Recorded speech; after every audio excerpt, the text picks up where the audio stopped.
As I mentioned near the close of the last record, this record you are now playing is another example of the completion backwards principle. If you can possibly manage the time, please play both sides at one meeting.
Hey everyone, that was the absolutely awesome solo To Talk to You Later by Steve Lukather and the Tubes, coming in at number 45 on my list of the greatest underrated and or underappreciated guitar solos of all time. Now, before we dig into a bit about Steve Lukather of Toto, his virtuosity, and how he came to play on and co-write this track, I first want to talk a little bit about this fantastic and very underrated album by the Tubes, 1981's The Completion Backwards Principle. Back in 81, 82, I was a 17-year-old kid and had just joined my first club playing band, underage, of course. Now, we had a big old cube van for travel, and of course a box full of cassettes for the van stereo for us to listen to while we were on the road and heading to gigs and whatnot. I am going to go out on a limb here and say that this Tubes album got played more than any other album in our collection over the course of the 3 years that I was with this band.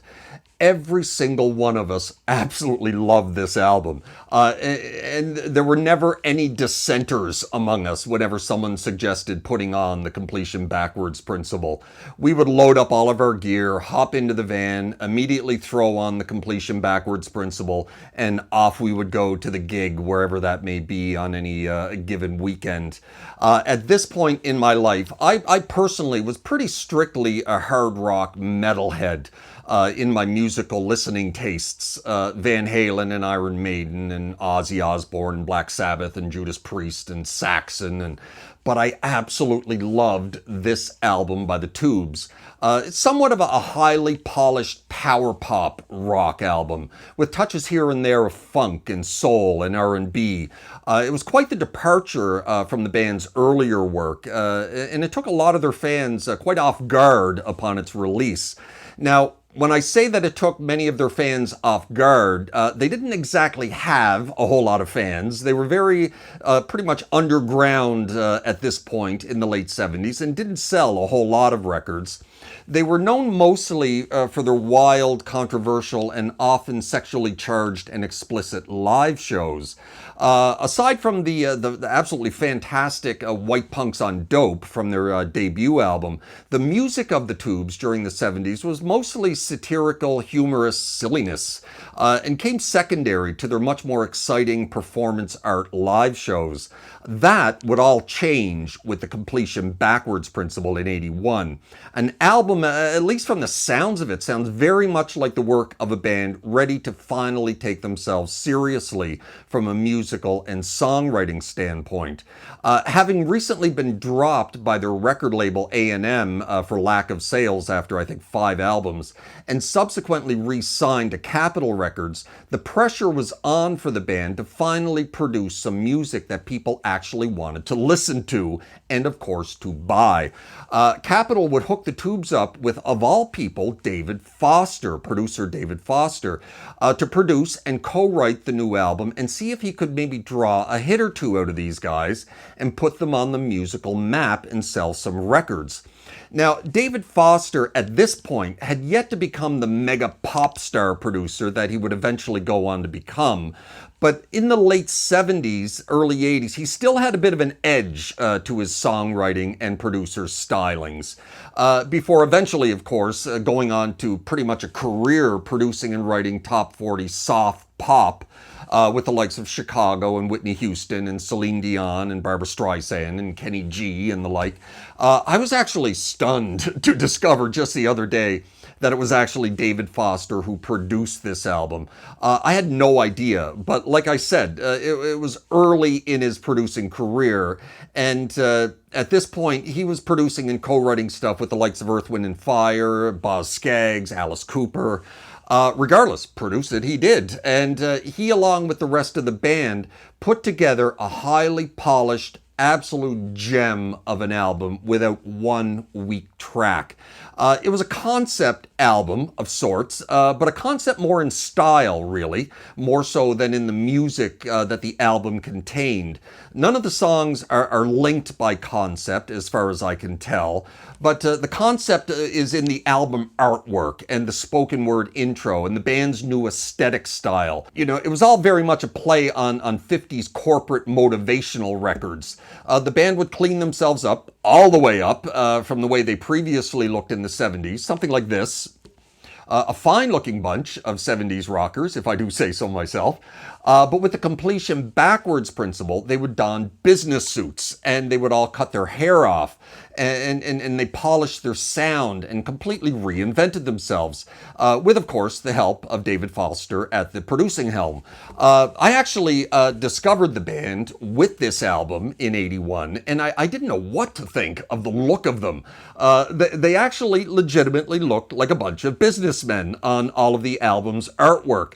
It was a bizarre concept that I didn't understand at all at the time, but I know that I liked what I was listening to.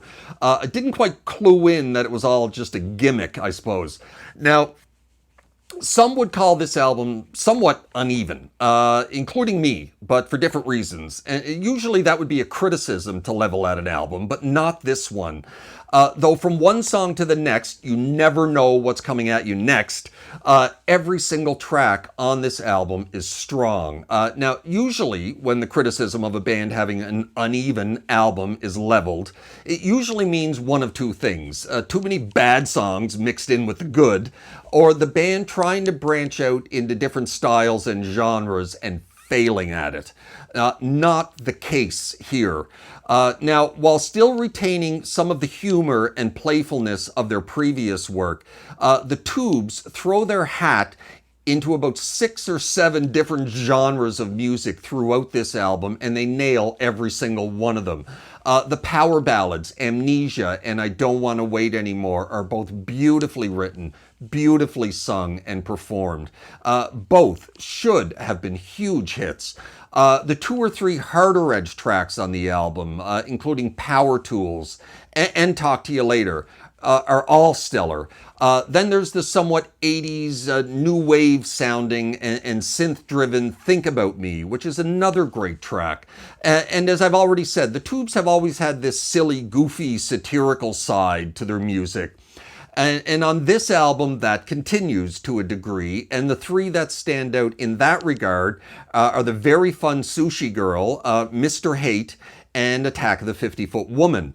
All fun and very well-written songs. They delve beautifully into funk rock with A Matter of Pride and close the album out with a very Earth, Wind and Fire, almost disco-sounding track in Let's Make Some Noise. Really fun album and interesting stuff to listen to, and I've quite enjoyed revisiting this album over the past 8 or 9 days. Now, back in the studio at the time, with the album nearly complete, they pretty much knew that they would potentially have a hit with the band and David Foster penned power ballad, I Don't Want to Wait Anymore. And they eventually did have a minor top 40 hit with it upon release. Gorgeous song, by the way, and beautifully sung by David Spooner, I think his name is. But the record company didn't hear any rock hits on the album, and they wanted one. And this is where Steve Lukather enters the picture. At this point, Steve Lukather was one of the most sought-after session guitarists in the world, and in addition to that, had 2 or 3 successful albums under his own belt in the late 70s with his band Toto. Foster had previously worked with Lukather and thought that he would be a good fit to bring into the fold to see if a little songwriting collaboration between him and the band and Foster might pull forth that rock hit that the label was demanding at this point. Outside of lead singer Fee Waybill, the band were furious and dead set against the idea of bringing in an outsider, a ringer, if you will, to help write the band a hit. Lukather walked into a very hostile studio environment and a band who were less than enthusiastic about him being there. But being the professional that he was, he set to work to get the job done. With time running out in the studio, it took only a day or so of bouncing ideas off Foster and Waybill before they had Talk to You Later written and ready to record. And despite the band's reluctance to work with Lukather, upon its release, it would, of course, go on to be the band's biggest career hit. And a career-defining song. Lukather actually had to play the bass parts on the song, aside from his tremendous solo, because bass player Rick Anderson refused to play on the song. Such were the hostilities with regards to bringing Steve Lukather into the studio. Regardless, from a guitar standpoint, Lukather also took over the soloing duties on this track from guitarist Roger Steen and put down just an absolute ripper of a solo to close out the song. In my opinion, one of the standout solos of his entire career. This is very much a shred type solo. And I think that Steve Lukather at heart is a shredder. He's got amazing speed and loves to show it off when he can, as he did here. Problem is, his most well-known work with Toto tended to call for a bit more restraint and solos that were a bit more on the melodic and structured side. Of course, he got to rip occasionally, but I'm sure not as often as he would have liked. In this one, he absolutely got to cut loose with some really blistering major scale shredding. Something that was a lot of fun to do, as I don't often find myself shredding in the major scales. Shredding in major scales is, of course, not unheard of, but it's not overly common. Shredding is usually in the domain of the minor scales and minor keys. And that final scale run in this solo is just classic and quite interesting, actually. While he easily could have just finished up with an E major scale run, he decides, and maybe on the fly, to switch it up to E mixolydian for the final scale run. Really clever, and gives the final scale run an added bit of flavor. And such is the brilliance of Steve Lukather. And this is just a great goddamn guitar solo, one of my all-time favorites. Thus, its obvious inclusion here on my list. And anyway, that's all I got to say about that one. I hope you like that one. I hope you're well in your little guitar corner of the world. And we'll see you next time. Cheers.